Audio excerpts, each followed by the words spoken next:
Hello everybody, it's Maikito. As you can see, it's not the usual setup that I would usually do. I'm currently on a road trip. Long story short, it is my youngest sister's graduation from boot camp from the National Guard. So I'm doing a road trip, 12 hours road trip, currently at actually Buc-ee's, as if you can see in the background.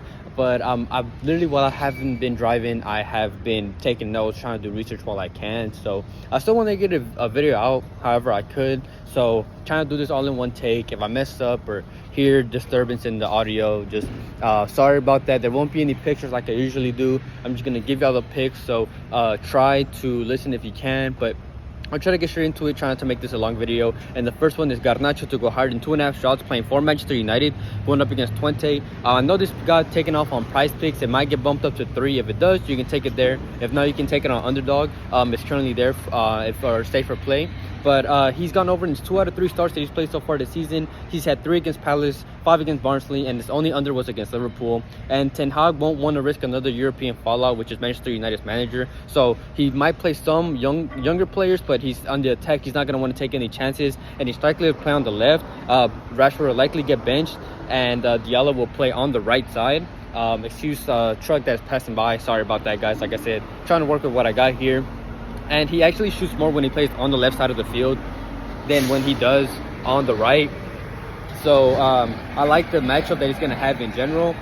So since he shoots with his right and he's playing on the left, it's easier for him to cut in and take a shot with his right foot. And he averaged 3.5 shots per 90 in the Prem last season. And Twente so far in the league that they've played away games that they've played this season have allowed 16 shots, 7 shots, 12 shots, and 14 shots away from home this season. And this usually is normal line that he has. Like I said, if he gets bumped up to 3, I will still take it there. It's not a bad line. So I like Garnacho to go higher than 2.5 shots. My next prop is Abel Ruiz to go higher than 1.5 shots, playing for Girona in Spain La Liga, going up against Vallecano. He's gone over this mark in 4 to 6 games. The only unders were against Barcelona and Valencia, and those were pretty tough defensive matchups in general. So it's not like he didn't go over against like less defensive teams. He went over with 2 away to Betis, over with 3 away to Atletico Madrid, over with 3 at home to Osasuna, and over with 2 away to Sevilla. So even then, he's only been able to play 1 home game, and now he's playing at home, so that's even better for us. And Vallecano don't keep much possession of the ball, their opponents, which means more chances for him.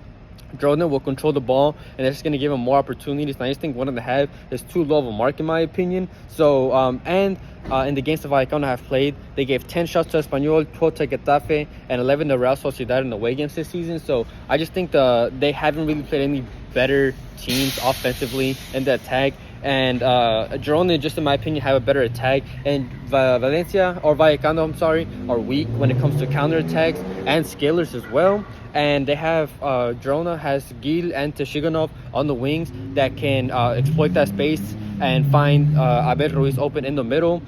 So he's going to be getting good service, good matchup playing at home. And I think 1.5 is too low, especially for a striker like him. So like Abel Ruiz to go higher than 1.5 shots. And then I have one more player prop. Just give me 1 second. Sorry about that. My last player prop that I have so far is Dominic Szoboszlai to go higher than 2 shots, playing at home for Liverpool, going up against West Ham. He's had 2+ in 3 out of 6 games. He averaged 2.56 shots per 90 last season in the Prem. He's a long shot taker. He took 44 shots outside the box and 16 inside the box last season. So a majority of his shots are from outside the box, which means he'll find them as long as he gets the space, which is good for us. And he especially does good against low possession teams like West Ham. West Ham do not hold the ball a lot. They try to play off the counter, especially against these big teams, which means more opportunities for him to get those shots. He actually played them twice, in the one in the cup and one in the league at home. He played them twice at home last season and went over in both of those games, taking 3 shots in each of those games. And in those games, Liverpool has 64% of the ball and 67% of the ball. So like I said, they have good opportunities there. He's a tank. He plays the full 90. He's been playing the full 90 minutes in these games, and he's going to be needed in a matchup like this. Liverpool might play some young players, but I expect Szoboszlai to be one of those players that keep his matchup. So I like Szoboszlai to go higher than 2 shots. And then when it comes to money lines, I have 2 that I like. And the first one is AZ Almar money line against Elfsborg. They've won in 5 out of 6 games in the league, and have won both games so far at home. And Elfsborg went from 30 goals and 13 conceded at home last season to 15 goals and 21 conceded. So they're not good as they are away than they are at home. They went from the second best team in the league our second best team to the 12th. And AZ went from 29 goals and 21 conceded last season to 41 away from home to 41 goals and 18 conceded. So they're a much better team at home compared to away. And Elfsborg's defense is much worse since last season. Last season in the league, in 30 games, they conceded 26 goals. But now they've conceded 34 goals in 24 games. They've conceded much more goals in less games so far. And AZ went from so far the 16 goals that they scored in the league this season have come from 7 scores, 12 of those being from the attack. So they have a really informed attack. They're good at counter attacks. They're good at through balls. They're good on the wings. So I think it's a good matchup at home. I like this. I like the AZ money line against Elfsborg. And then the last money line play that I do like is the Galatasaray money line against PAOK. They're just a better quality team in my opinion. The Osimhen signing for Galatasaray has made a difference. In the 2 games that he's played, Galatasaray has won 5-0 against Risenborg and 1-3 away from home to Fenerbahce, which is their toughest matchup that they've had in the league. So even away from home, they can beat a tough opposition like Fenerbahce. I expect them to do the same thing, especially at home against PAOK. They just have the better team in my opinion. Mertens, Yilmaz, Torreira, Akun, and even on defense, they have players like Sanchez, Bardaki, and Muslera.